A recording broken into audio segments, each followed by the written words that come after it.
پاکستان میں بادل پھٹنے، دریا میں طغیانی سے مالی اور جانی نقصانات۔ خیبر پختونخوا میں دیہات صفائی ہستی سے مٹ گئے۔ پاکستان موسمیاتی تبدیلیوں کے چیلنج سے تنہا نہیں نمٹ سکتا، مغربی ملکوں کو پاکستان کی مدد کرنا ہوگی۔ وزیر اعظم شہباز شریف نے کہا 2022 کے سیلاب میں 30 ارب کا نقصان ہوا تھا۔ حکومت کی الیکٹرک وہیکل پالیسی سے موسمیاتی تبدیلی کے اثرات پر قابو پانے میں مدد ملے گی۔ نیو انرجی وہیکلز پالیسی کی افتتاحی تقریب میں وزیر اعظم نے تعلیمی میدان میں اہم کارکردگی دکھانے والے طلباء میں الیکٹرک بائیک تقسیم کی۔ وزیر اعظم نے جائزہ اجلاس میں پنجاب کے سیلاب زدہ اضلاع میں ریسکیو آپریشن تیز کرنے کی ہدایت کی۔ کہا دریائے ستلج میں سیلابی صورتحال ہے، متاثرین کی انخلاء کے فوری اقدامات کیے جائیں۔ گنڈا سنگوالا کے مقام پر حفاظتی اقدامات اور نگرانی بڑھائی جائے۔ متاثرین کو خوراک، دوائیں اور خیمے فوری فراہم کیے جائیں۔ چیئرمین این ڈی اے میں پنجاب کے ڈیزاسٹر مینجمنٹ ادارے سے مکمل رابطے میں رہیں۔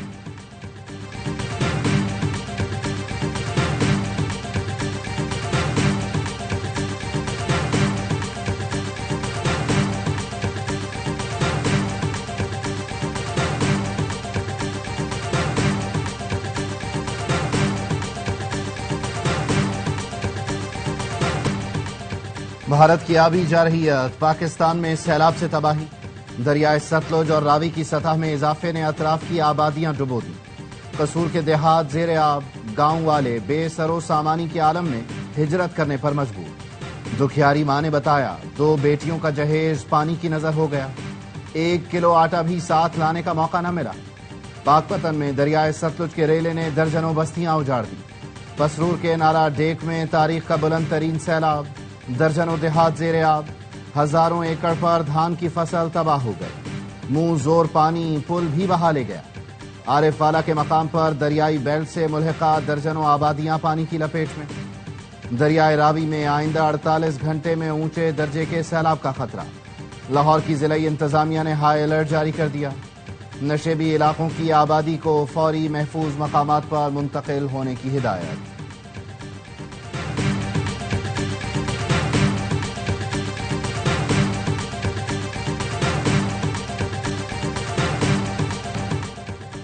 بھارت کی پاکستان کے خلاف پھر آبی سفارتی جارحیت، پانی چھوڑ کر سفارتی ذرائع سے رابطہ کر کے سنتاس معاہدے کی مسلسل خلاف ورزی۔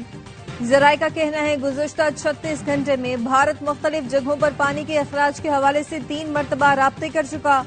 معاہدے کے تحت بھارت سنتاس سابق کمشنرز کے ذریعے الرٹ اور تنبیہ جاری کرنے کا پابند ہے، لیکن بھارت ہائی کمیشن کے ذریعے رابطے کر رہا ہے، جو معاہدے کی غیر قانونی معطلی کے جواز پیدا کرنے کی کوششیں ہیں۔ پاکستان نے سنتاس معاہدے کے طریقہ کار کی خلاف ورزیوں کو معاہدے اور عالمی قوانین کی خلاف ورزی قرار دے دیا۔ بھارت سے سنتاس معاہدے پر مکمل عمل درآمد کا مطالبہ۔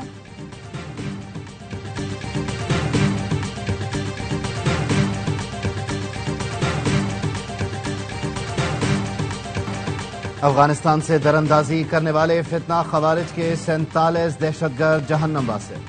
7 سے 9 اگست کے درمیان سیکیورٹی فورسز کی فتنہ خوارج کے خلاف بڑی کارروائی۔ بلوچستان کے علاقے سمبازا میں دراندازی کی کوشش کرنے والوں کو ٹھکانے لگائے۔ سیکیورٹی ذرائع کا کہنا ہے ہلاک دہشت گردوں میں زیادہ تر افغان تھے، جن کی لاشیں افغانستان میں ہی موجود ہیں۔ 15 دن بعد بھی دہشت گردوں کی لاشیں اٹھانے کوئی نہیں آیا۔ 25 اگست کو افغان حکام کے ساتھ جرگے کے بعد لاشیں گدھوں پر لاد کر لے جائی گئیں۔ بارڈر کراس کرنے سے پہلے ہی فتنہ خوارج کی بڑی تشکیل کو ٹھکانے لگانا سیکیورٹی فورسز کی بڑی کارروائی قرار۔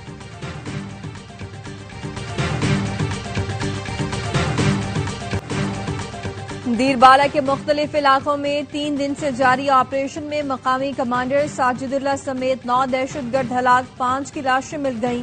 آپریشن کے دوران 2 شہری شہید جبکہ پولیس اور سی ٹی ڈی کے 10 اہلکار زخمی ہوئے۔ ڈی پی او اپر دیر کہتے ہیں کہ علاقہ جنگلات میں گھرا ہوا ہے، آپریشن جلد مکمل کر لیا جائے گا۔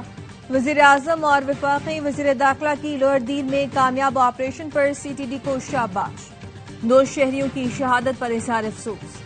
شہباز شریف نے کہا مجھ سمیت پوری قوم کو اپنے بہادر اہلکاروں افسران پر فخر ہے۔ محسن نقوی نے کہا عام اپنے دلیر فورسز کے شانہ بشانہ کھڑے ہیں۔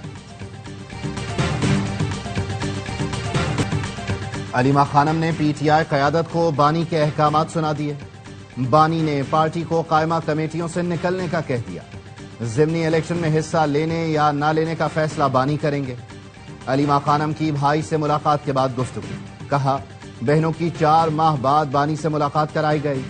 بانی نے میرے بچوں کا پوچھا کہ کیا انہیں بھی جیل میں ڈال دیا گیا ہے۔ ان کی صحت بہت اچھی تھی، آنکھ پر تھوڑا پریشر محسوس ہو رہا ہے۔ عدالت میں درخواست دیں گے کہ ڈاکٹر بانی کی آنکھ کا معائنہ کریں۔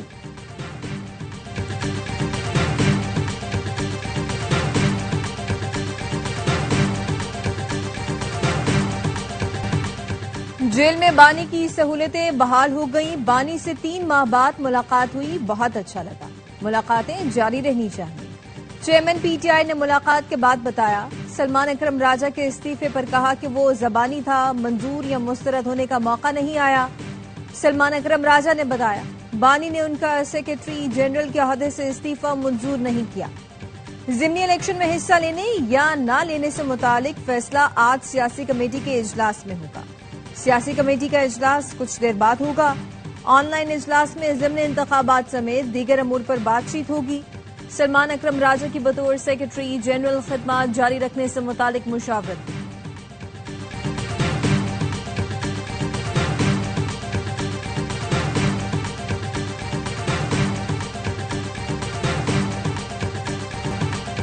احتجاج کی اجازت ہے، بغاوت کی نہیں۔ سیاسی انتقام پر یقین نہیں رکھتے۔ 9 مئی مقدموں میں سزائیں تفتیش کی روشنی میں دی گئیں۔ وزیر مملکت برائے داخلہ سینیٹر طلال چودھری کہتے ہیں علیمہ خانم کو یہ یاد نہیں کہ بیٹے کو کس طرح بیرون ملک بھگایا گیا تھا۔ کیا بانی پی ٹی آئی کے بھانجے قانون سے بالا تر ہیں؟ جس نے قانون توڑا قانون کا سامنا کرے گا۔ گڈ ٹو سی یو جیسی سہولت کاری اب ختم ہو گئے، اب شواہد کی بنیاد پر سزائیں مل رہی ہیں۔ سیلاب کی صورتحال پر وزیر اعظم روزانہ اجلاس بلا رہے ہیں۔ ہر وزیر کو حکم دیا گیا، کوئی یہ بات نہیں کرے گا یہ کام صوبے، ضلع یا تحصیل کا ہے۔ مانسون کے آخری 2 اسپیل باقی ہیں، پوری کوشش ہے کم سے کم نقصان ہو۔ وفاقی وزیر مصدق ملک کہتے ہیں وزیر اعظم کی ہدایت پر اگلے سال کے پلان پر ابھی سے کام شروع کیا جا رہا ہے۔ میئر مرتضی وہاب کے ساتھ کراچی میں طغیانی والے نالے دیکھ کر آیا ہوں۔ وفاقی حکومت اور تمام وزارتیں مل کر کراچی کے مسائل حل کریں گی۔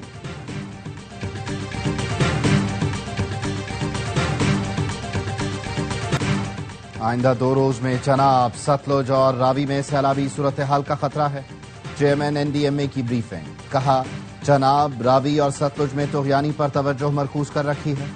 پاکستان اب مانسون کے 8ویں اسپیل سے گزر رہا ہے۔ 2 روز میں مختلف علاقوں میں زیادہ بارشیں ہو سکتی ہیں۔ ضلع قصور سے لے کر اسلام آباد ہیڈ ورکس تک علاقے طغیانی کی زد میں ہیں۔ آزاد کشمیر اور خیبر پختونخوا کے علاقوں میں بھی مزید بارشوں کا امکان ہے۔ پبلک اکاؤنٹس کمیٹی میں بریفنگ دیتے ہوئے لیفٹیننٹ جنرل انعام حیدر ملک نے خبردار کیا، آئندہ سال قدرتی آفات میں شدت آئے گی۔ موسمیاتی تبدیلیوں سے قومی سلامتی کے طور پر نمٹنا ہوگا۔ پاکستان میں 7,500 گلیشیئرز ہیں، 45% پگھل رہے ہیں۔ آئندہ چند سال گلیشیئرز تیزی سے پگھلیں گے۔ 65% گلیشیئرز پگھل جائیں تو ملک میں خشک سالی اور قحط کا خدشہ ہوگا۔ پیشگی اقدامات کرنا ہوں گے۔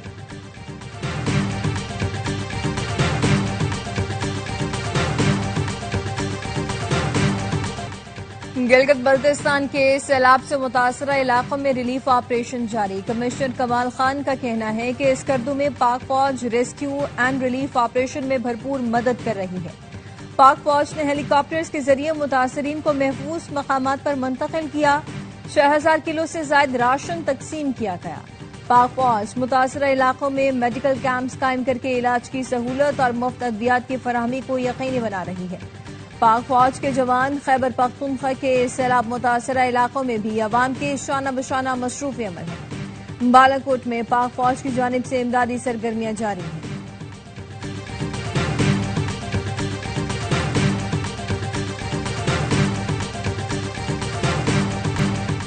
ہماری توجہ مسائل کے حل کی طرف ہے۔ چند پالیسی اختلافات کے باوجود پیپلز پارٹی وفاق کے ساتھ ہے۔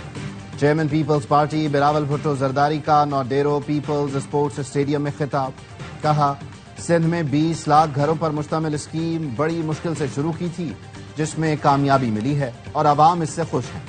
بلاول بھٹو کی ضلع قنور شہداد کوٹ کی تحصیل میرو خان آمد، سیلاب متاثرین میں گھروں کی اسناد تقسیم کی، کہا تاریخ میں پہلی بار صوبائی حکومت نے سیلاب متاثرین کو 21 لاکھ گھر بنا کر دیے۔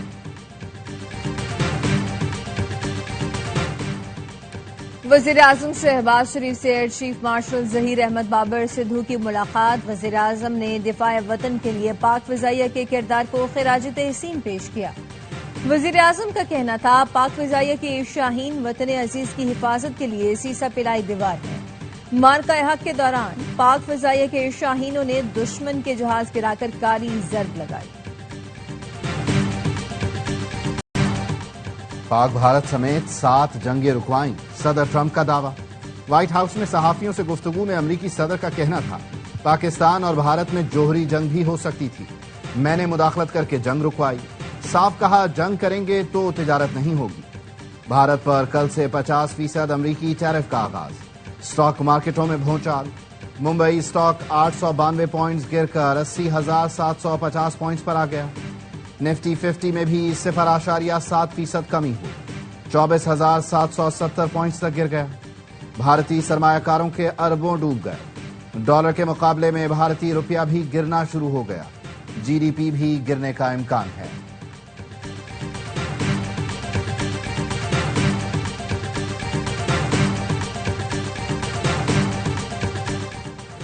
Pakistan virtual assets regulatory authority کا اجلاس، وزیر خزانہ محمد اورنگزیب، اتھارٹی کے chairman Bilal bin Saqib, governor state bank, chairman F B R اور دیگر کی شرکت۔ ٹیکس ریگولیشن اور انٹرنیشنل روابط کے لیے ذیلی کمیٹیوں کے قیام پر اتفاق۔ National cyber crime investigation agency میں کرپٹو کمپلینٹ پورٹل کے قیام پر بھی اتفاق۔ اتھارٹی چیئرمین بلال بن ثاقب نے کہا کہ ہمارا مقصد پاکستان کو ورچوئل کرنسی کے معیشت میں اصل مقام دلانا ہے۔ پاور سیکٹر اور انڈسٹری میں ایل این جی کی کھپت میں نمایاں کمی، حکومت پاکستان کا قطر سے ایل این جی درآمد مؤخر کرنے کا فیصلہ۔ پیٹرولیم ڈویژن ذرائع کا کہنا ہے وزیر پیٹرولیم کی سربراہی میں وفد جلد قطر کا دورہ کرے گا۔ پاکستان 5 سال تک 177 ایل این جی کارگوز مؤخر کرنے کی درخواست کرے گا۔ آئندہ سال سے 2 ایل این جی کارگوز عالمی مارکیٹ میں فروخت کی بھی تجویز۔ ایل این جی کارگوز مؤخر کرنے یا نہ کرنے کا فیصلہ قطر کا ہی ہوگا۔ شنگھائی سی پورٹ سے مزید 100 جدید ترین الیکٹرک بسیں پاکستان کے لیے روانہ، بسیں چند ہفتوں میں پنجاب پہنچ جائیں گی۔ وزیر اعلیٰ پنجاب مریم نواز کا کہنا ہے دسمبر تک پنجاب کے ہر ضلع میں جدید الیکٹرک بسیں چلیں گی۔ بس کا کرایہ صرف 20 روپے ہوگا، عوام کو آرام دہ اور جدید سفر کی سہولت ملے گی۔ جماعت اسلامی کراچی کا 31 اگست کو وزیر اعلیٰ ہاؤس کے سامنے حقوق مارچ کا اعلان۔ امیر جماعت اسلامی کراچی منعم ظفر خان کہتے ہیں 31 اگست کو سحپہر 3 بجے وزیر اعلیٰ ہاؤس کی جانب مارچ کیا جائے گا۔ نالوں کی صفائی نہیں ہو رہی، اس کی ذمہ داری مرتضی وہاب کی ہے۔ میئر کراچی مرتضی وہاب کہتے ہیں بارشوں کے بعد سڑکوں کی مرمت کا کام فوراً شروع کیا جائے گا۔ ٹاؤنز کی شرکت سے گلیاں بھی ٹھیک ہو سکتی ہیں۔ ٹاؤنز کے پاس روڈ کٹنگ کی مد میں 14 ارب روپے ہیں۔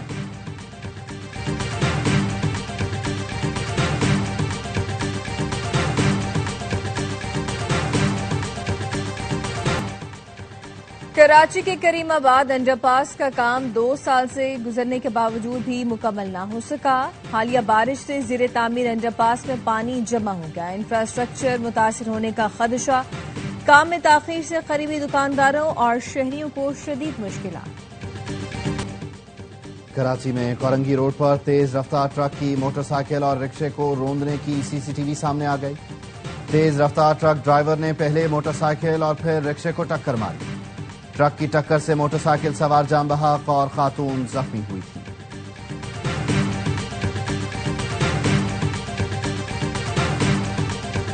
کراچی کے علاقے رضویہ میں 4 ڈاکوؤں کی 15 منٹ تک سرعام لوٹ مار، 3 سے 4 موٹر سائیکلیں سواروں اور دکانداروں کو لوٹا۔ لوٹنے کے بعد شہری کو مزید مرغا بھی بنایا، تشدد بھی کرتے رہے۔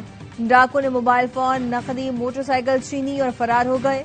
وزیر داخلہ حسن نے ایس ایس پی وسطی سے واقعے کی تفصیل طلب کر لی، پوچھا واردات کے وقت علاقہ پولیس کہاں تھی، شکایت کے اندراج میں تاخیر کیوں ہوئی۔ سائل کو اگلے دن آنے کو کیوں کہا گیا؟ ایس ایچ او رضویہ کی کارکردگی رپورٹ پیش کرنے کی ہدایت۔ بلدیہ مدینہ کالونی میں بزرگ خاتون سے واردات، موٹر سائیکل سوار ملزم خاتون سے سونے کی بالیاں نوچ کر فرار ہو گیا۔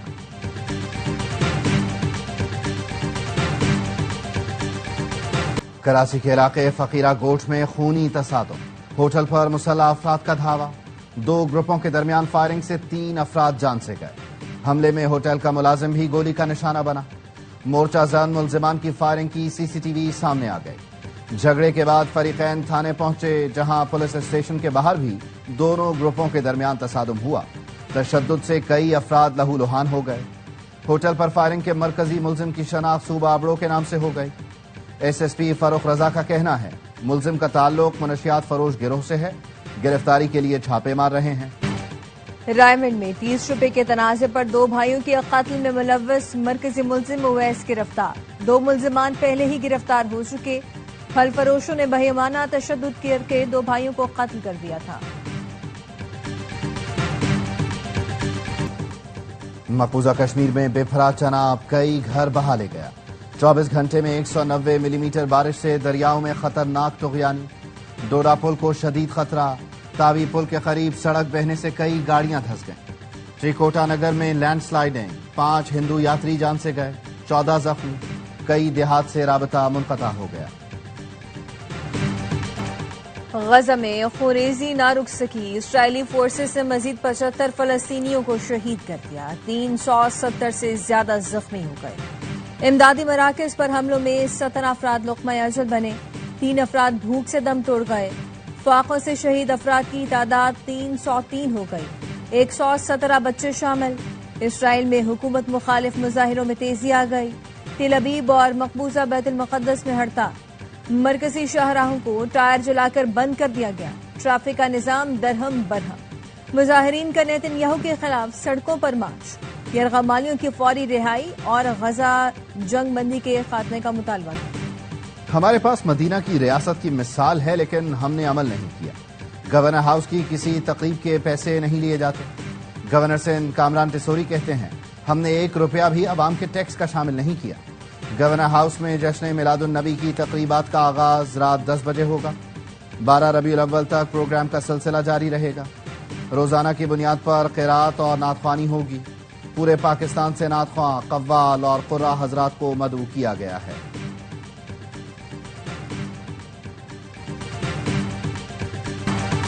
وزیر داخلہ محسن نقوی کا اسلام آباد پارک روڈ پر C D A model nursery کا دورہ، ترقیاتی کاموں پر پیش رفت کا معائنہ کیا، نرسری کے ماسٹر پلان کا جائزہ لیا۔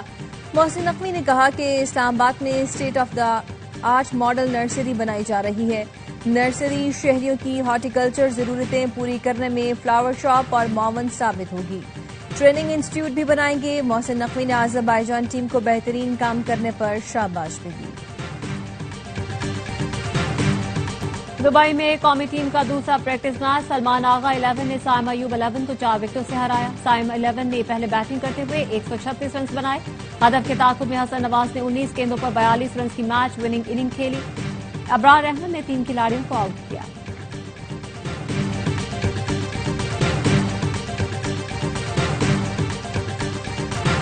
بابر اور رضوان T20 پلان میں فٹ نہیں ہوتے، دونوں اچھے پلیئر ہیں لیکن کرکٹ اب تبدیل ہو گئی ہے۔ حسن اور سلمان آغا اپنے پلان کے مطابق کرکٹ کھیلنا چاہتے ہیں۔ سابق کوچ مکی آرتھر کی سپورٹس روم میں گفتگو، سابق کوچ نے کہا ہمارے دور میں ٹیم نمبر 1 بنی، میں نے اور سرفراز نے ٹیم بنانے میں پلاننگ کی تھی۔ انگلش پریمیئر لیگ میں 16 سال کے ریو کا یادگار ڈیبیو، لیورپول کے لیے پہلے ہی میچ میں فیصلہ کن گول داغ دیا، نیو کاسل کے خلاف ایکسٹرا ٹائم میں اپنے کلب کو 3-2 سے فتح دلا دی۔